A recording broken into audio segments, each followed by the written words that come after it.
adventure in Pipeman on W4CY Radio.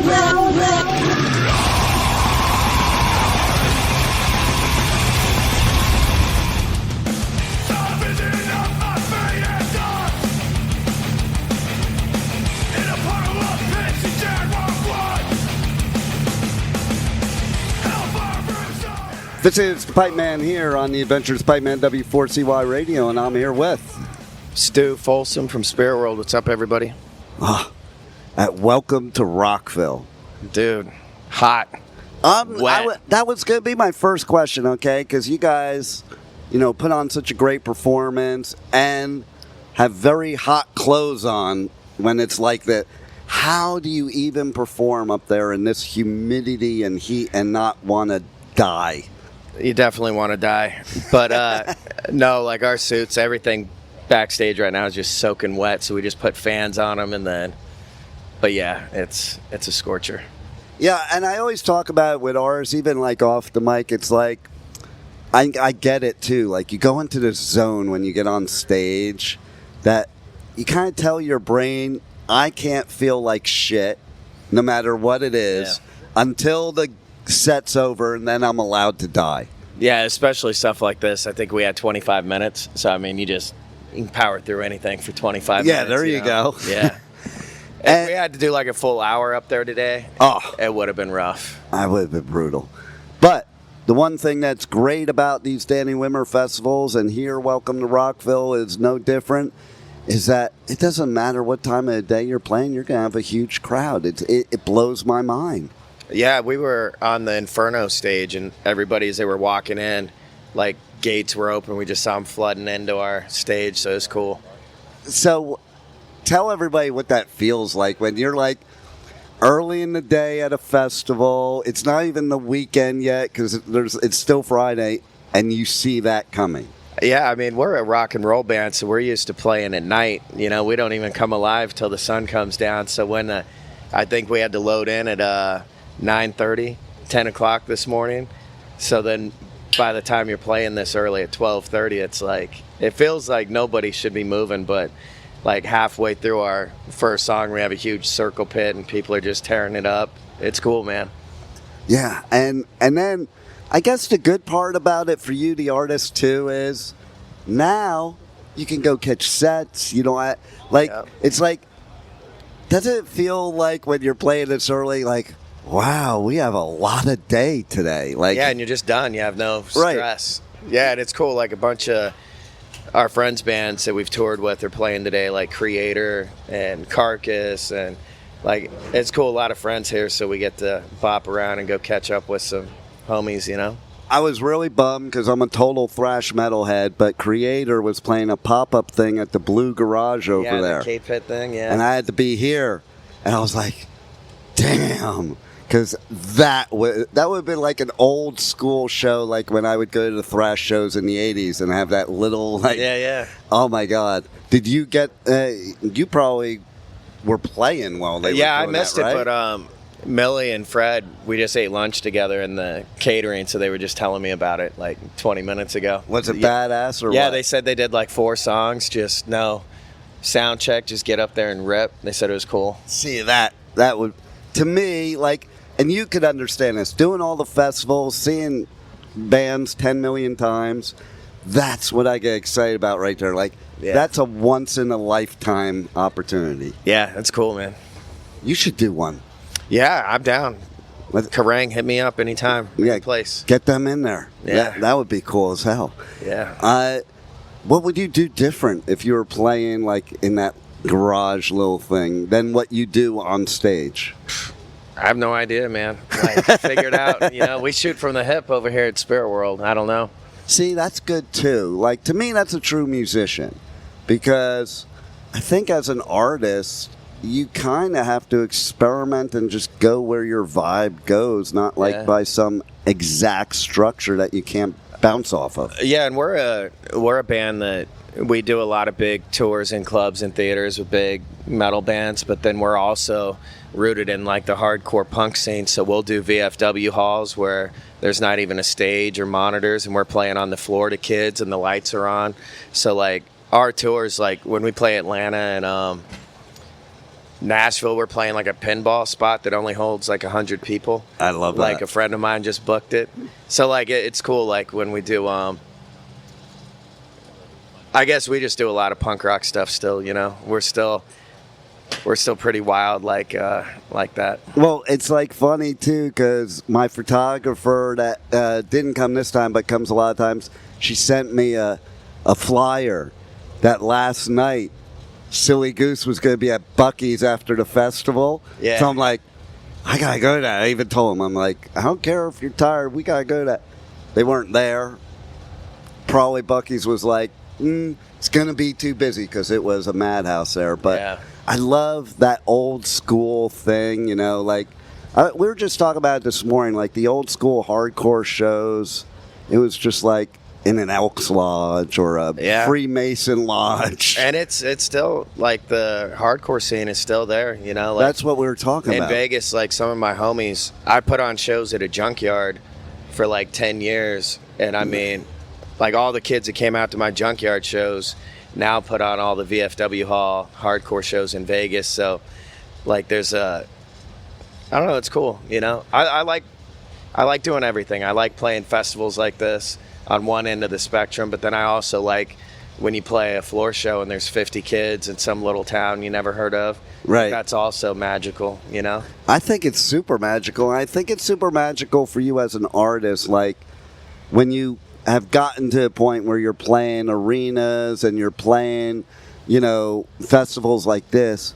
In some ways you don't, but in a lot of ways you probably miss the days of when you were just playing in the small venues because it's so much more intimate, and your fans that go to those, they're just diehards, you know? Yeah, we've been doing a lot of club shows on the way out here. We took out this band Desmadre from LA and Doomsday from Oakland, and so we've been playing like 300 cap little clubs because we haven't seen each other since the Avatar tour we did in December.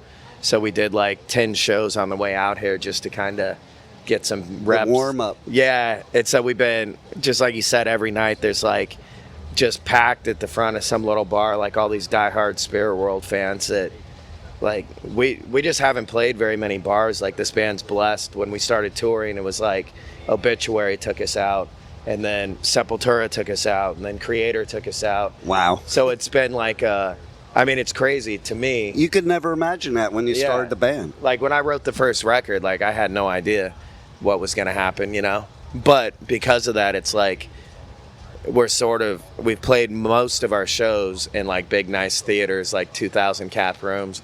So it's nice when we play little bars. And I have a lot of people come up after the set too that like they've just been dying to see us play a headlining set and a little spot because, you know, we've just been doing huge support tours, you know? It's so much fun that way, too. Like, even so, right before Rockville, like literally the day before, last minute they wanted me to cover an Alice Cooper show that was in Fort Myers. So I live near West Palm. So the night before Rockville, I drove 3 hours to Fort Myers, hour and a half show back, and then drove up to Daytona. But what was cool is Alice is playing here at Welcome to Rockville, and I was like, I want to go to that show more because I want to be in that little. It was in a theater on a college campus. Oh, nice. Like, and so I'm like, I can't turn that down. Watching Alice Cooper in a theater on a college campus in 2026. Yeah, hell yeah. I had tickets for the Rob Zombie Alice Cooper one. They did one in Vegas at one of the hotels in a theater, but then they canceled the show like the day before. Like I think Rob like lost his voice and they canceled the whole thing. But it was like I guess it was a couple years ago, but yeah, I'm dying to see Alice Cooper. We saw the band he does with Johnny Depp a couple years ago. See that one? I want to see the Hollywood Vampires. Yeah, I want to see that. It's like, fun. I would love to interview Johnny Depp for that. Not, you know, it's like Sure. I like doing. Like I interviewed somebody yesterday that was a NASCAR driver. I've never interviewed a NASCAR driver. And Are there drivers here?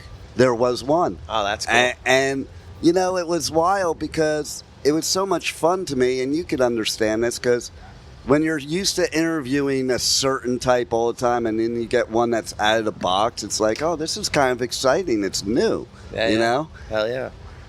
So, what else do you have going on in 2026? We're gonna play some more shows, go do Sonic Temple, and then I go back to Nashville when we get home and finish our new record. We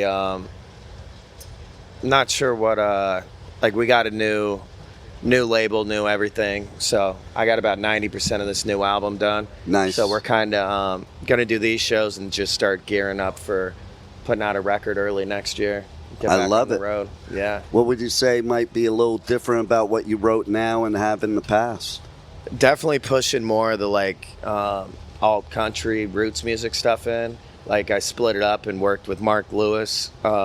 He's done a lot of great metal records, like all the Whitechapel stuff, some Cannibal Corpse records. So like the heavy stuff I did with him at his studio in Nashville. And then Ted Hutt produced the stuff that's more Americana and like country music. Yeah. And he's done like all the Dropkick Murphys records, Nice. Gaslight Anthem, Flogging Molly, Lucero, a bunch of stuff. So it's a little non-typical, but what we were able to get done having like two really like good producers that understand the vision that I have, it's definitely rad. It's kind of like having two parents pouring into a funnel to make the kid. You know, it's like you have two perspectives, two different people, and I think that creates a uniqueness in your music. Yeah, it'll be cool too, because like we tried really hard to like dial the drums for both sounds in the same room so that there's some continuity, because like we have really like the heaviest songs we've ever done, and then like we have a bunch of pedal steel and keyboard and like acoustic guitars, and like there's a lot of crazy shit that like bands don't typically do. I love it. So yeah, it'll be cool, man. You need to do a tour with Social D. Dude, sign me up. Their new record Right. came out yesterday, I think. Yeah, see? Like, perfect. Yeah. We're I'm putting a that out big there. Social D guy. Yeah, Love Mike, Yeah. you need to make this tour happen. it. Hell yeah. Because I remember once I covered a festival that was headlined by, what's his name? Brantley, the country. Brantley Gilbert. Gilbert. That guy, Brantley yeah, Gilbert, yeah. And it was all country, but Social D. Yeah. And it was like so cool because it's like, I'm a big Social D fan, but it was cool to see them in that environment too. Yeah, for sure. And SpiritWorld's a type of band that we've been able to play with like we're not really in a box. Like Yeah, we're so exactly. weird that we fit in everywhere. And this record will push that even further where we can do other stuff, you know? Like I want to play some shows with Mariachi El Bronx. Nice. Like maybe play our country stuff and like, you know, just do some cool stuff like that, you know? I love it. And so what would be your favorite country artist to do a tour with?